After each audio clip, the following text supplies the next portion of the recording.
Jonathan loved everyone. He loved life. Jonathan Roberts, a former military police officer, motorcycle enthusiast and a loving father, lost his life all too soon. When you think of Jonathan, what are the memories that stay with you? He was so kind-hearted. If you were having a bad day, he could find a way to cheer you up with just a smile.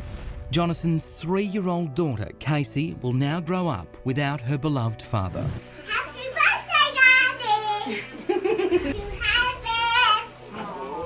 I love you! How is Casey holding up now without him in her life? There's times where she'll come to me and she'll say, Grandma, I can't remember what Daddy looks like, or I can't remember what Daddy sounds like. The 30-year-old from Aylett, Virginia, was riding his motorcycle on a Sunday afternoon through this intersection in Gambrills, Maryland. At 1:36 p.m, a car broadsided his motorcycle. The circumstances criminal and probably avoidable if it hadn't been for this text message. Paramedics rushed Jonathan to the hospital. It was too late. Because I just fell apart. But I couldn't be there with him. The driver allegedly on the keyboard of her smartphone behind the wheel of the car that killed Jonathan is 20-year-old Elizabeth Haley Myers of 7, Maryland. There was no doubt in your mind, Barbara, that she was texting that day? No doubt whatsoever. It's a matter of record. An eyewitness told police he saw Myers behind the wheel of her Chevy Cobalt texting as she drove into oncoming traffic and then collided with Jonathan on his motorcycle. Shockingly, it was later revealed that Myers had an atrocious driving record that included prior reckless driving charges and driving under the influence of alcohol. Honestly, the state should have taken her license a long time ago. This should have never happened. Phone records obtained by police show that Myers sent a text at 1:36 p.m, just moments before the accident occurred. Police arrested and charged Myers with negligent manslaughter by motor vehicle, criminal negligent manslaughter, reckless driving, failure to yield, and text messaging while driving. I think her punishment for killing my nephew, 5 years at a minimum, because people are not learning that texting and driving is killing people. Maryland's distracted driving law makes it illegal to text while driving.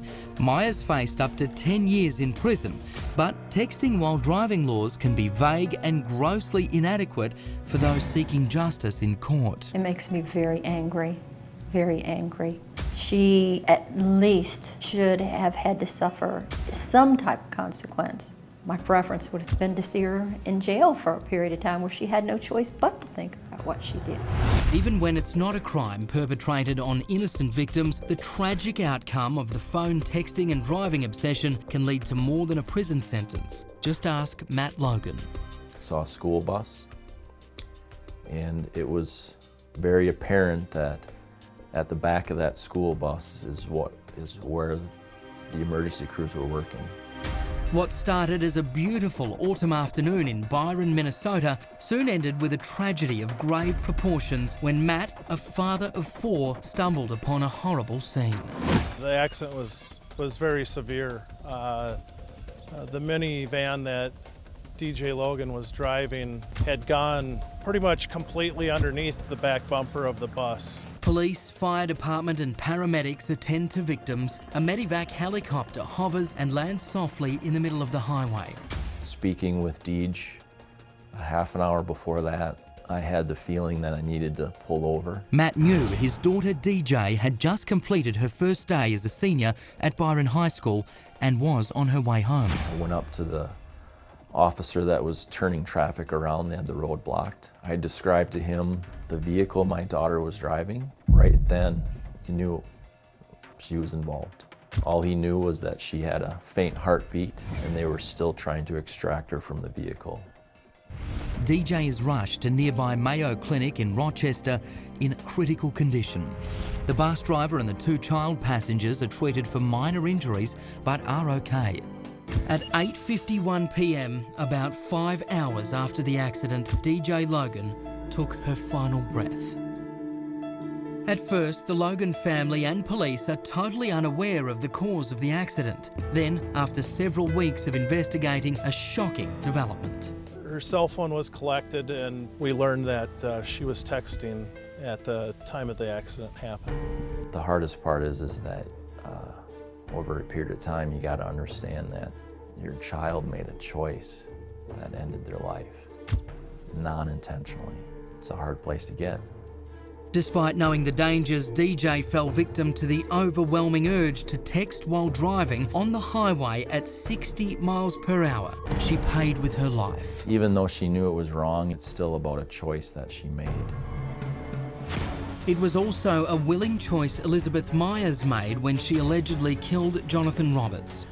After his tragic death, the Anne Arundel County State's Attorney's Office dropped the criminal charges against her after Myers pleaded guilty to negligent driving. As part of a plea agreement, the prosecutor was unable to verify the accuracy of the moment Myers texted, and eyewitness accounts ended up not matching police reports. The remaining 5 charges were dropped. The judge issued a $500 fine as a penalty for misdemeanor charges. Remarkably, even after the accident, Elizabeth Myers was ticketed again for driving 85 miles per hour in a posted 55 mile per hour zone. Crime Watch Daily attempted to speak with Myers or her attorney, but neither agreed to an interview. It's like the state said my son's life was worth $500. And Elizabeth never once said she was sorry. She never once showed any remorse. On the day of the accident, she never got out of her car. At this point, the Roberts family hopes the $1 million settlement in their civil case against Myers will teach one young woman a hard lesson as the family is left to raise Jonathan's beautiful daughter, Casey. When I get depressed or upset, I try to remember how happy him and Casey were together, and I hope that I'm doing as half as good a job as you would want me to. Coming up, Crime Watch Daily puts negligent drivers on the spot. 4 reporters, 4 cities, caught in the act. We ambush texting drivers.